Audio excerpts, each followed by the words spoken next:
So the recurring theme that you've got 6 or 7 of leading industry people sitting in the room with you, willing to give up their time. Yeah, part of my job is standing on stage. I love this bit. This is the bit I really enjoy, as well as all the other bits. But the average age of a secondary teacher in Scotland is 42. So that means when they were your age, there were no computers. Or if there were, it was a ZX Spectrum and a Commodore 64. But what I'm also saying is just because you weren't at Bannockburn doesn't mean you can't teach about it.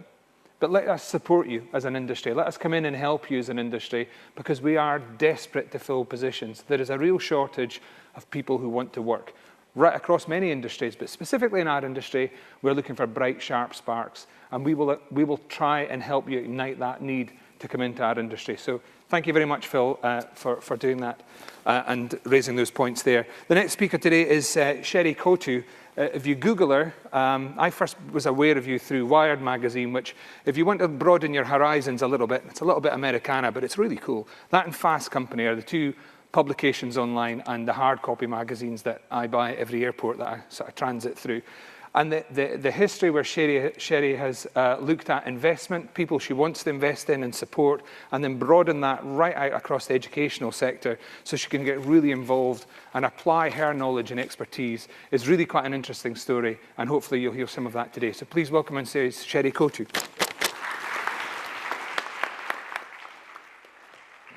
Thank you. You're welcome. Thanks a lot. Hello. So can you hear me okay out there? Yep. Now that picture was from that Wired magazine, and I really dislike that picture. I think it's the worst picture ever. I look like some sort of monster glaring down at you. Anyway, so I'm sorry about that. Good, thank you. Who here, I just want to sort of get a gauge, and thanks for asking the earlier question, who here uses games or apps on their mobile phones now? Okay, great. And who here has ever created an app that they wanted to use rather than use an app that somebody else created? Okay.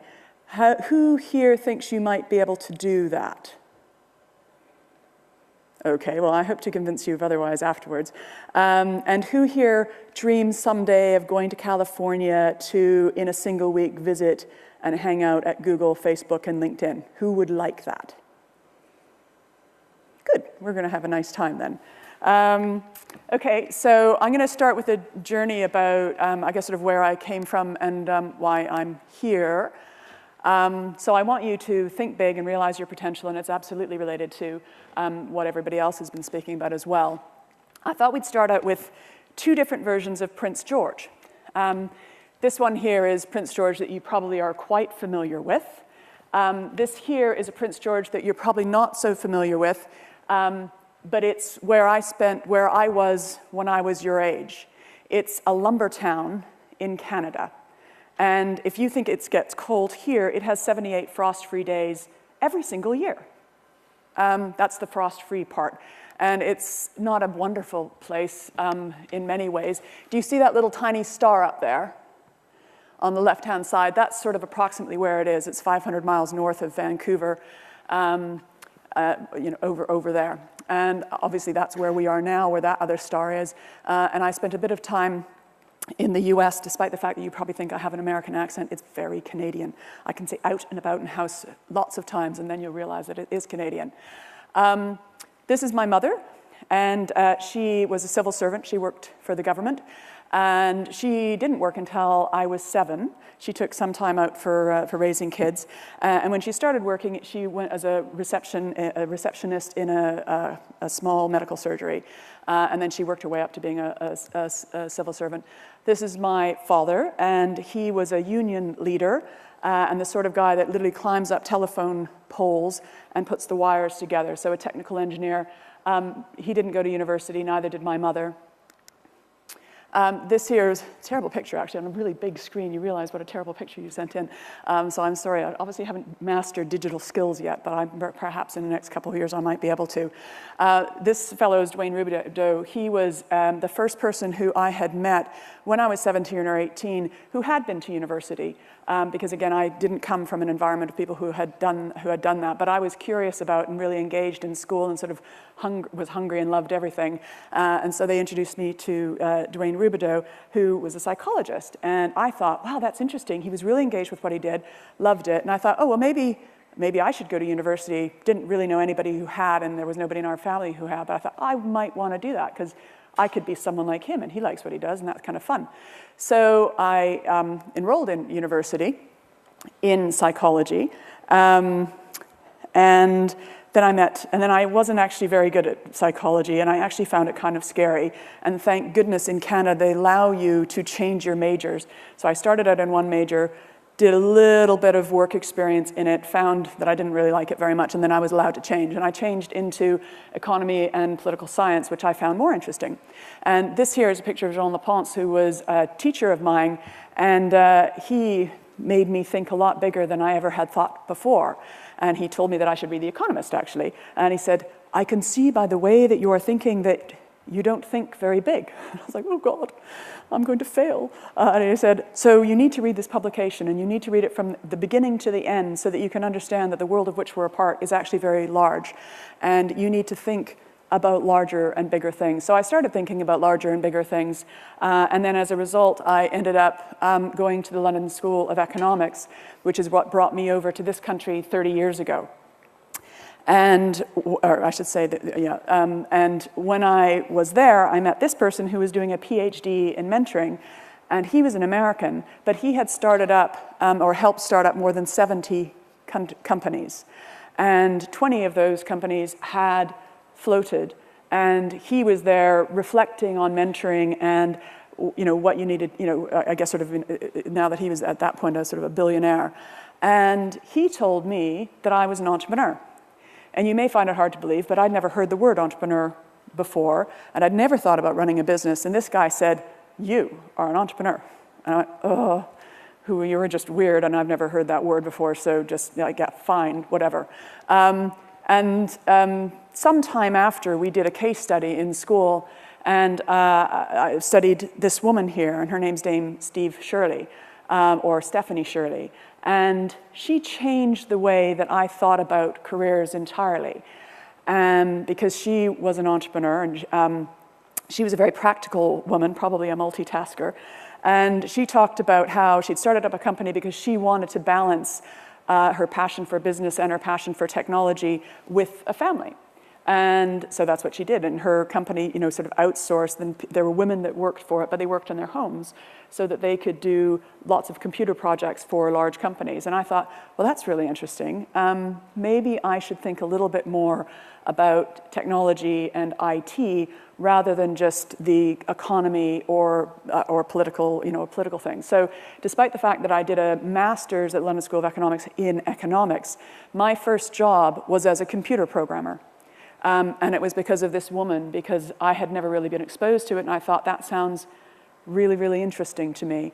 And I hadn't thought about the world from that point of view, and I hadn't thought about how it powers everything. Again, all of those industries that you were talking about earlier, I hadn't seen that before then, and it wasn't until I was 21 that I did see it. And you got, how old people here? Sort of 15, 16?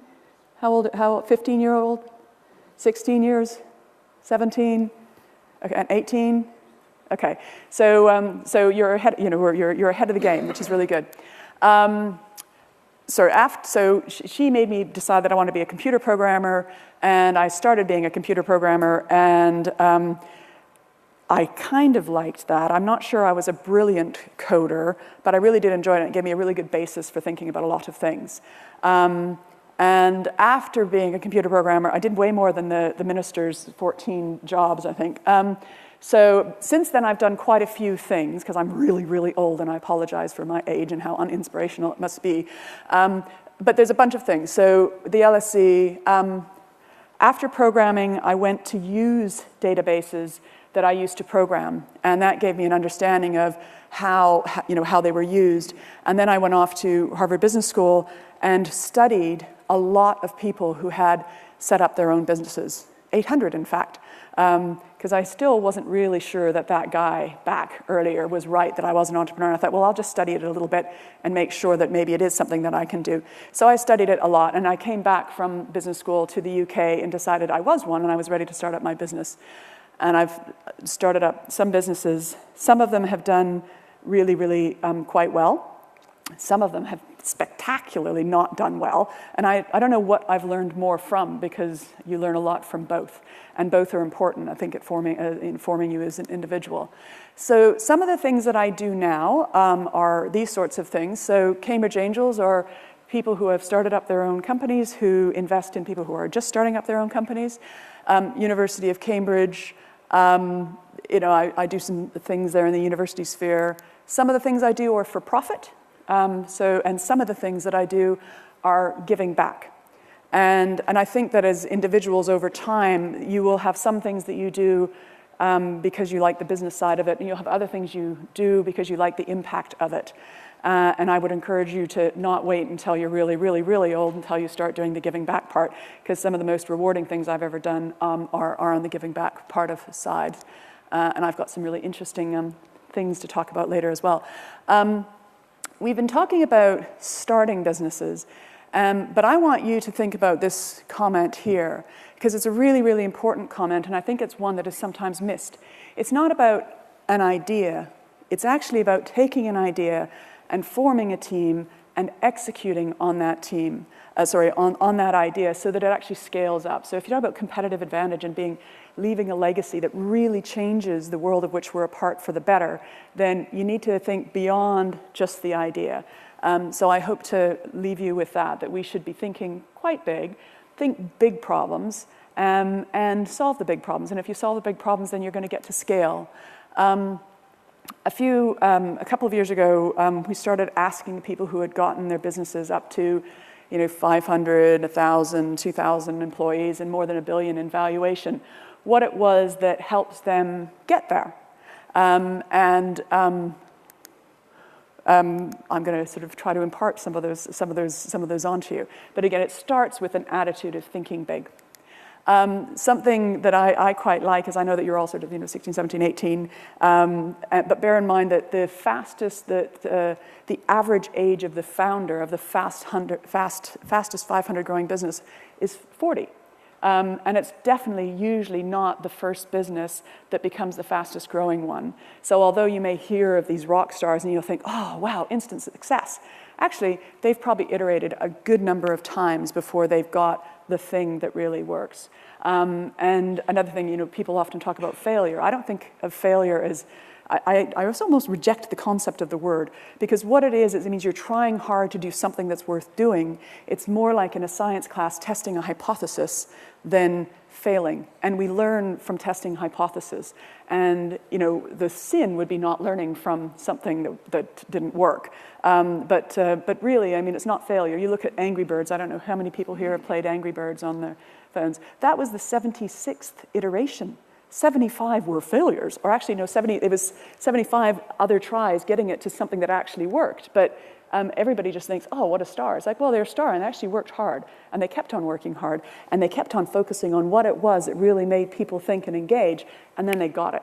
And that is what I hope to, if you do start your own businesses, which I hope you all consider, because I actually think it's the single most high impact career that you can consider.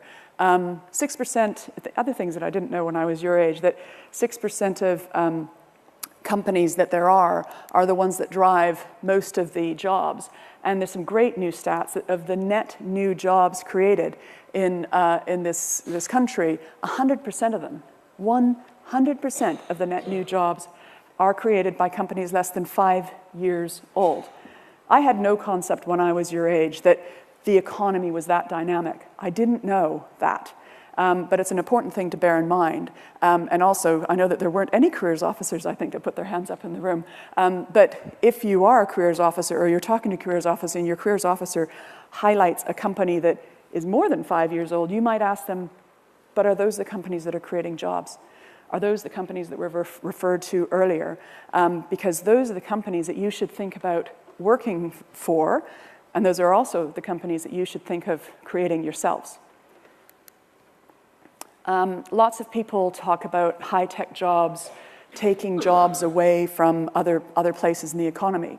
But the statistics don't bear that out. There are 2.61 jobs created for every one job lost. And And that's something to bear in mind. So, and actually, if you want, you don't want to be in a shrinking firm, and it's healthy to have shrinking firms, but you don't really want to be working in one of the shrinking firms. You want to be working in one of the growing ones. I'll skim over this, but in the US, there are 4 million open jobs. So I don't know, and these are LinkedIn statistics. How many people here use LinkedIn? Nobody yet, okay. And Twitter? Okay. And Facebook? Okay. And then you've got huge youth unemployment. And so there's a mismatch. The people who are creating the jobs of today, are having a mismatch trying to find people like you when you come out. And you need to bear that in mind. The stats that we have from a little company in the UK is that there are 990,000 open positions right now today in the UK, and they're good paying jobs. And those companies are saying that they cannot accept customer orders because they can't hire people to help them fill those orders because the people don't have the right skills gap. So would urge you to think about what sort of skills, problem-solving skills that you need to fill those jobs, because it's much better having a job than not. A little bit more, and these are UK statistics. The Royal Society put out a stat the other day saying that in the next 20 years, by 2020, they were expecting there to be a demand for 1 million more jobs that come from science, technology, engineering, and mathematics. And you saw earlier the number of graduates that there are in that area. And this is an enormous problem. Data analysts, on average, there are 70 job offers for everybody who has a data scientist sort of orientation. So if you can do data manipulation, so math, and a little bit of computing, then on average, people who have that get 70 job offers. So that's a good thing to think about because it's quite rare, and the companies really need those skills, often because of social media. There's a lot of data type that's coming out of these companies, and it empowers you to do magical things as a company, which will put you in very good state. Oh, sorry, there was one. Now, the apps that you all, I think pretty much everybody said they were using apps, by the way, created by other people and other people's kids, which you could create. But right now, there are, in the app economy, and this is European statistics, 1.8 million people working in the app creation economy. But by 2018, by the time you're out of uni, there will be 5.8 million people that are predicted to be working in that economy. And if you have any idea how to create an app, you'll get one of those jobs. And I'm quite excited from a competitive advantage of nations sort of point of view. If all the people in Scotland know how to do apps, then all of the jobs for the app economy will migrate here. It will not be in Germany, it will not be in France, it will not be other places where perhaps they can't get their people coding apps. And if you can do music and you can do some of the other things that you put your hands up for earlier, you can do an app. It's actually not hard. And I'm hoping that at the end you'll all sign up for an app creation contest that has just gone live a couple of weeks ago, which you can do. And the prize is going to California for a week to spend a day at Google, a day at LinkedIn, and a day, and maybe to do Twitter, because Twitter's not currently on the roster, but we can try to put Twitter in there. But anyone here can create the app that wins the prize that goes to California. And it's not that hard. And you've got all that you need now to do it. Back to this woman who was inspired.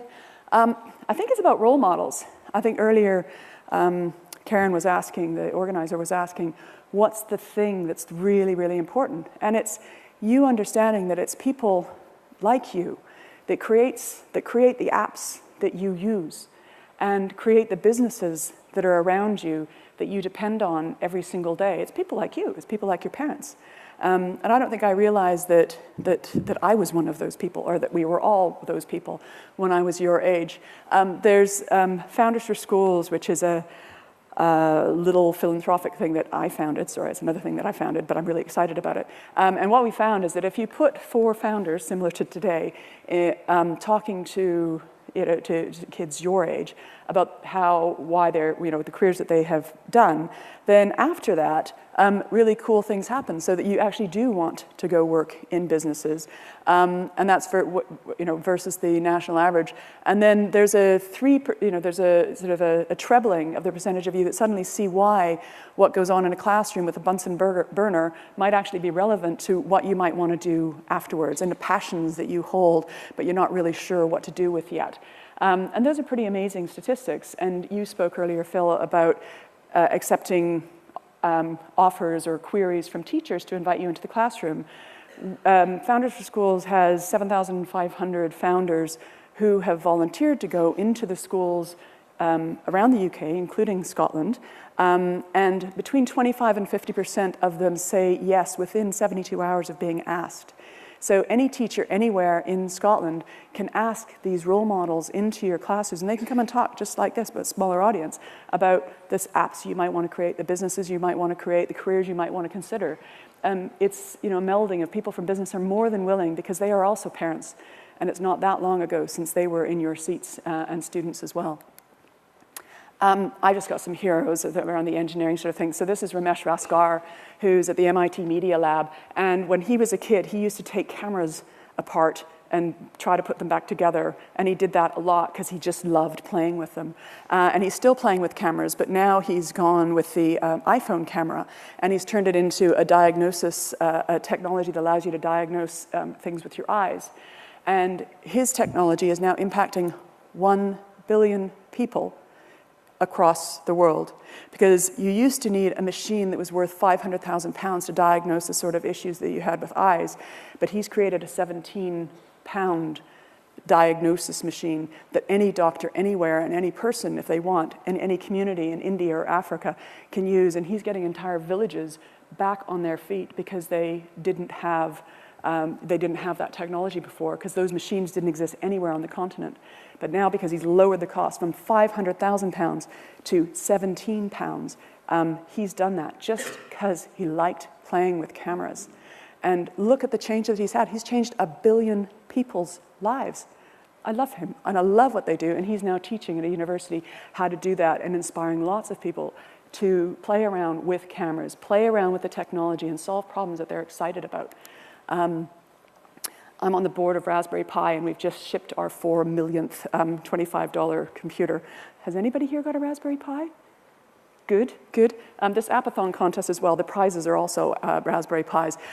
So Eben was teaching at a university, and he was concerned about the fact that people came to the university and he'd seen a large decrease in the capabilities and the skills of the students that came to take his classes because they were just using apps rather than creating them. And before that, people had been creating them. So that's one of the reasons why he set about forming the Raspberry Pi, which is actually really cool. And you should come down and visit our offices, because we've got lots of people basically your age playing around with the technology and creating new sets of cameras that we call the unobtainables. And, but they're really quite amazing use of technology, and you're surrounded by specialist people that can help you do things that you want. Now, this is very much homegrown. And this is Lucinda, and she is from Edinburgh, and she has a company called Genius Foods. Her background, when she was your age, she was really excited about chemistry. And then she went on to write cookbooks, and then she had her third child, and that third child had a gluten intolerance that meant that she had to cook food that was horrible, actually, because it didn't have gluten in it. So she set about using her understanding of chemistry and the fact that she wanted to have great food for her children to create this company, which currently now has gone from employing about 50 people a couple of years ago to 450 now. And it now has operations and distribution in a lot of different countries. I met her a couple of years ago at Entrepreneur of the Year because she'd won that for the whole UK. An extraordinary story. This is Claire Hooper from Duo Fertility, which is a company near Cambridge where I'm from. And that company she is the CEO who has been brought in to run it. The two founders, one was a French woman who had been told that she was infertile, and she was a fertility expert, and the other person who's straight in university, I met them at a university business planning competition, was a New Zealander whose mother had to use IVF in order to have him. And they came together to solve that problem. And this company has just got approval for selling their products in the US. And for people who want to have children, it gives them the ability to do that with no chemical intervention, and the cost is about 1/20th of what it cost historically. And these are just because they've got a passion for understanding engineering behind things and a problem that they want to solve, and they do things that are unimaginable. And I can't wait to see what unimaginable things you guys create in the future. It's you that's going to be creating our future companies that will change the world. Because actually, to be perfectly frank, there's some big problems that we're handing on to you guys to sort out. And I'm really sorry about that. But I guess it's actually, if you think about it, it's really just a great opportunity to make the world a better place and to make your mark on it. So on California, who here? We already had the California thing. Lots of you want to do that. So please enter the Appathon. It's open to every single student in the UK. There are 2 stages to it. There's stage 1, which is an ideation stage, where you get together in teams and you say an app you want to use that doesn't exist. So most of the boys have been doing food rating apps in their schools. Don't ever serve that again on a Thursday, which is a great way of, getting your point of view across in an anonymous way, but a very, it gets to the chefs and they can see whether or not macaroni and cheese really is the right thing on a Thursday if they never want to serve it again. And the girls that seem to be coming up with 2 things. One that came up over the summer was a work experience rating app, which I totally love. Because what's happening in schools often is that the work experience opportunities that there are for the kids are in companies that are shrinking or companies that are just dead boring. And this is a way of giving kids who are going through these work experience programs a voice, and also giving a clear message to the people, those of us who are creating work experience programs. And then there's another one, which is homework sharing. I found, if you're, revising for an exam for something, the girls tend to like to share it. So very interesting apps that are solving problems all around you that, as an adult, I wouldn't really expect that, or didn't even know that it was really an issue, but it is. And you can spot issues that you're excited about and that affect you in your daily lives and express why you think they wanted to be solved.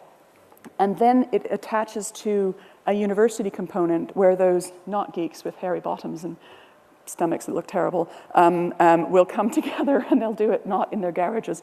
They'll come together and they'll help code the apps that you guys may not know how to code, but you'll come together and code them together.